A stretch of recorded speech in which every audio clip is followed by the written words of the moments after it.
Welcome to our Kishola YouTube channel. আমি Farooq sir আবারও এলাম ভৌত বিজ্ঞানের একটা গুরুত্বপূর্ণ অধ্যায় বল ও গতির দ্বিতীয় পর্ব নিয়ে। আশা করি এর আগের দিনের ক্লাসটা তোমরা সবাই ফলো করেছো। আজ শিখব বল কি এবং বিভিন্ন রকম বল সম্পর্কে। তাহলে বল কি? বল হচ্ছে কি, বাইরে থেকে যা প্রয়োগ করলে কোনো বস্তুর স্থির বা গতিশীল অবস্থার পরিবর্তন করা হয় তাকে কি বলা হয়? বল। ঠিক আছে, তাহলে বলকে আমরা কি লিখতে পারি? বল সমান সমান কি হয়? ভর ইন্টু ত্বরণ। ঠিক আছে, মনে রাখবো বল সমান সমান কি?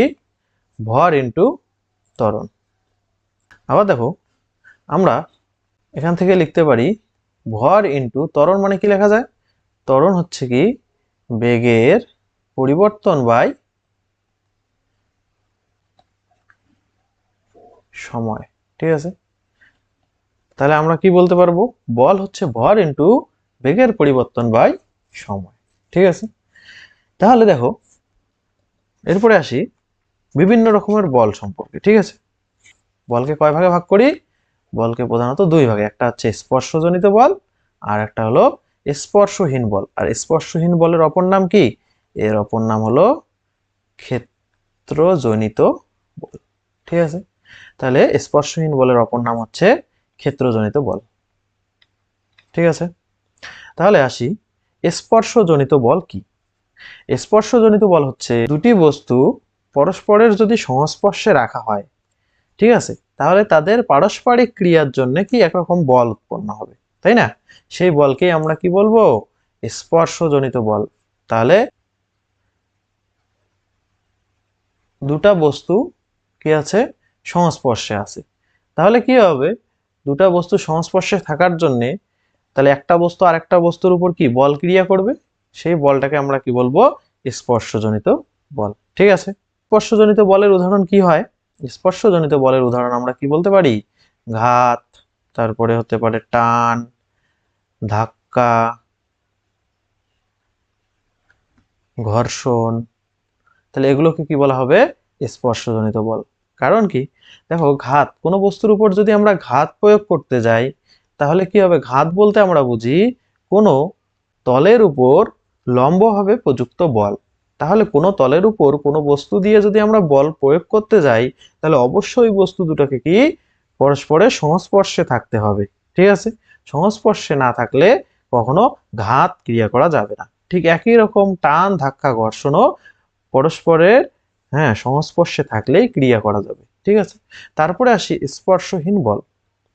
স্পর্শহীন বল কি? স্পর্শহীন বল হচ্ছে সংস্পর্শ ছাড়াই, দুটা বস্তু সংস্পর্শ ছাড়াই তাদের পারস্পরিক ক্রিয়া প্রতিক্রিয়ার জন্য যে বল উৎপন্ন করে তাকে আমরা কি বলবো?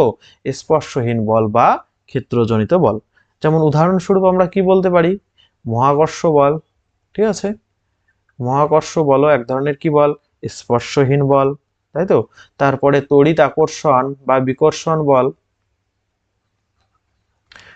তড়িৎ আকর্ষণ বা বিকর্ষণ বলটাও কি এক ধরনের স্পর্শহীন বল। ঠিক আছে, এছাড়াও চৌম্বক আকর্ষণ বা চৌম্বক আকর্ষণ বা বিকর্ষণ বলটাও কি হবে? এক ধরনের স্পর্শহীন বল বা ক্ষেত্রজনিত বল। যেমন মহাকর্ষ বল আমরা বলতে কি বোঝাই বলতো?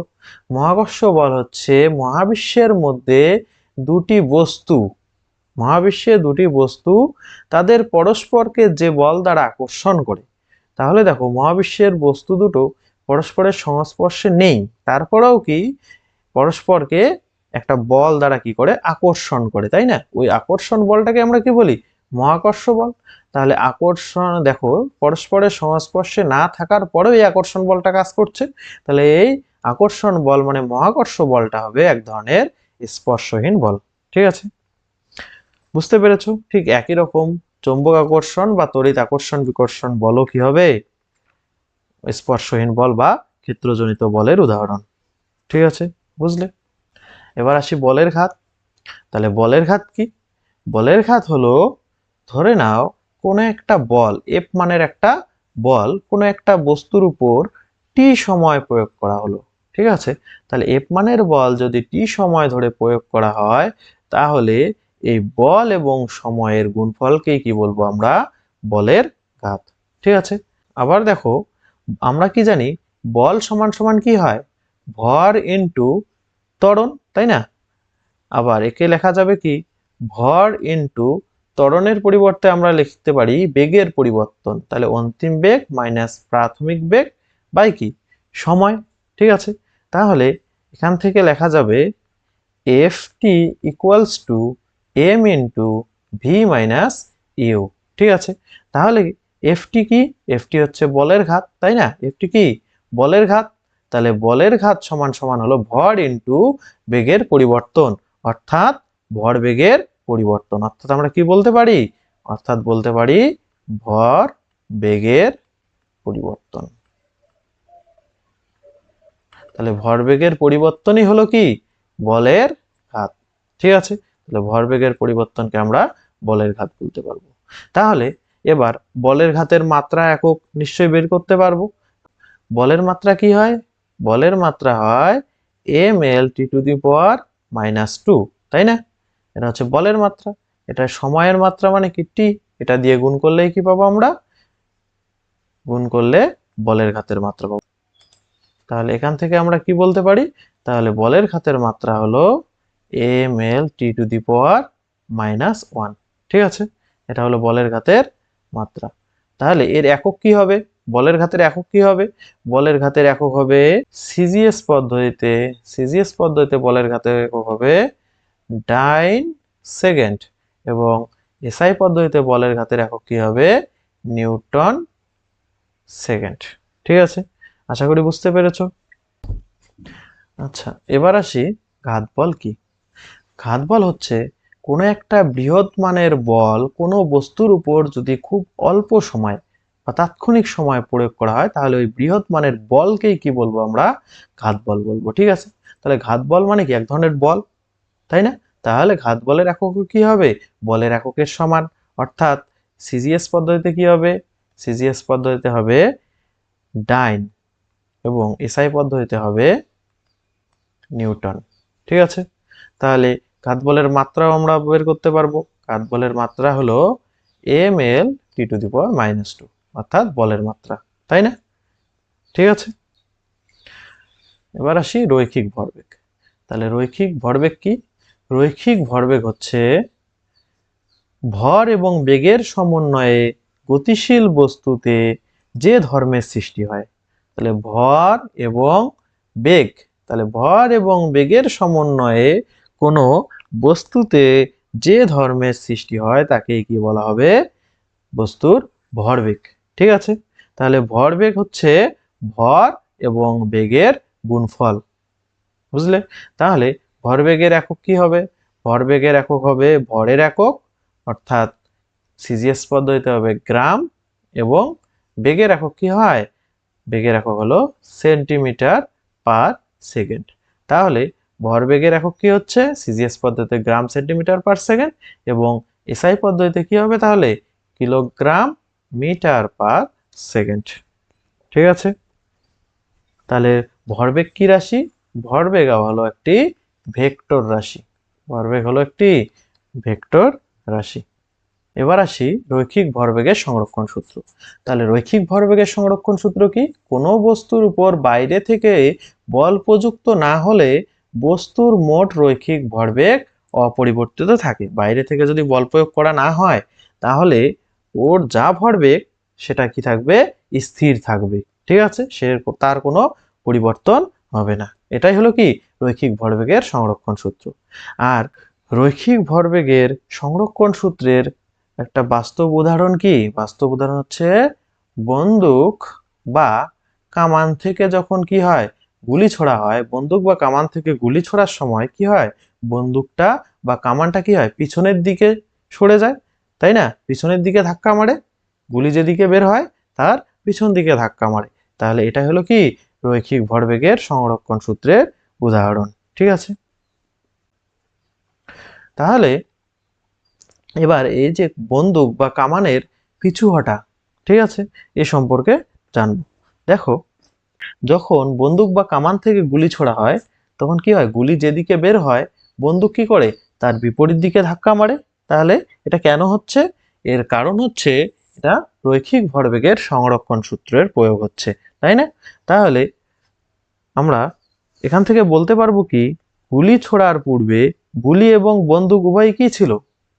বন্দুক থেকে গুলি ছোড়ার পূর্বে গুলি এবং বন্দুক উভয়ই কি ছিল? স্থির ছিল। তাহলে আমরা স্থির অবস্থায় তাহলে মোট ভরবেগ কি বলতে পারবো বলতো? তাহলে মোট ভরবেগ আমরা কি ধরতে পারি? শূন্য, তাই না? কারণ বন্দুক এবং গুলি উভয়ই কি ছিল? স্থির ছিল। তাহলে মোট ভরবেগ হচ্ছে কি 0।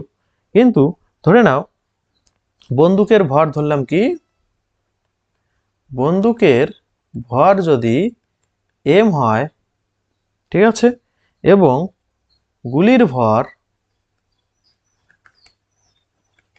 যদি ছোট m হয়, গুলি ছোড়ার পর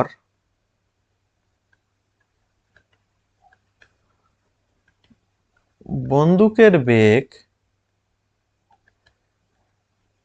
যদি v হয় এবং গুলির বেগ যদি ছোট v হয়, তাহলে আমরা রৈখিক ভরবেগের সংরক্ষণ সূত্র থেকে কি বলতে পারবো? রৈখিক ভরবেগের সংরক্ষণ সূত্র বলতে পারবো যে ক্রিয়ার আগের মোট ভরবেগ সমান সমান ক্রিয়ার পরের মোট ভরবেগ। তাহলে ক্রিয়ার পরে তাহলে বন্দুকের ভরবেগ কি হবে? mv, আর গুলির ভরবেগ কি হবে? mv, তাই না? তাহলে এদের কি যোগফলটাই হলো মোট ভরবেগ। তাহলে ক্রিয়ার আগের মোট ভরবেগ হচ্ছে 0, আর ক্রিয়ার পরের মোট ভরবেগ হলো mv বড় m বড় v প্লাস ছোট m ছোট v, তাই না? তাহলে এখান থেকে আমরা আবার কি লিখতে পারি? এখান থেকে লিখতে পারবো mv ইকুয়ালস টু মাইনাস ছোট m ছোট v। তাহলে ছোট v, তাহলে এখান থেকে আবার কি বলা যাবে? v সমান সমান মাইনাস ছোট m ছোট v বাই কি হবে? বড় m। তাহলে দেখো বন্দুকটা কি বেগে ধাক্কা মারছে? তাহলে বন্দুকটা ধাক্কা মারবে যে গুলির যে ভরবেগ আছে তাকে যদি আমরা কি করি, বন্দুকের ভর দিয়ে ভাগ করি, তাহলে যে মান পাবো তাহলে সেই বেগে কি করবে, বন্দুকটা পিছনের দিকে ধাক্কা মারবে, তাই না? তাহলে গুলি যেদিকে বের হচ্ছে বন্দুকটা কি তার বিপরীত দিকে ধাক্কা মারছে। সেই কারণে কি হয়, এখানে আমরা ঋণাত্মক চিহ্নটা ইউজ করি। ঠিক আছে, বোঝা গেল? আশা করি সবাই বুঝতে পেরেছো। তাহলে আজকে এটুকুই থাক। নেক্সট ডে আবার কোনো বিজ্ঞানের নতুন টপিক নিয়ে হাজির হব। আমাদের পাশে থেকো, আমাদের চ্যানেলকে ফলো করো। ঠিক আছে, সামনে যেহেতু এএনএম জিএনএম রেলের গুরুত্বপূর্ণ অনেক পরীক্ষা আছে, তোমরা সবাই সায়েন্সটাও মনোযোগ সহকারে পড়ো, সায়েন্সটাকে সবাই গুরুত্ব দাও। ঠিক আছে, ক্লাসগুলো ঠিকঠাক করে করো। আশা করি সবাই ক্লাস থেকে উপকৃত হবে।